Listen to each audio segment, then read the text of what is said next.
জ্যোতিষশাস্ত্র মতে আজকের গ্রহদের অবস্থান। চন্দ্র অবস্থান করবে মীন রাশিতে রেবতী নক্ষত্রে।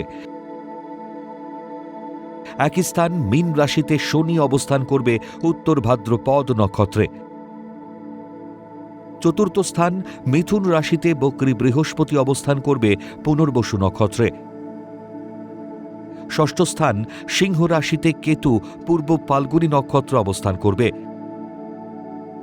একাদশ স্থান মকর রাশিতে রবি, বুধ ও শুক্র শ্রবণা নক্ষত্র অবস্থান করবে এবং তুঙ্গস্থ মঙ্গল অবস্থান করবে উত্তর আষাঢ়া নক্ষত্রে। দ্বাদশ স্থান কুম্ভ রাশিতে রাহু অবস্থান করবে শতভিষা নক্ষত্রে।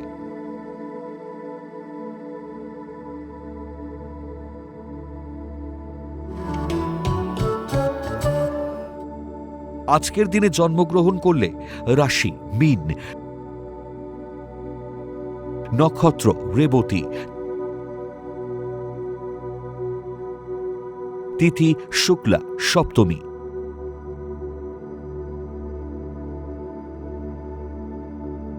গণ দেব।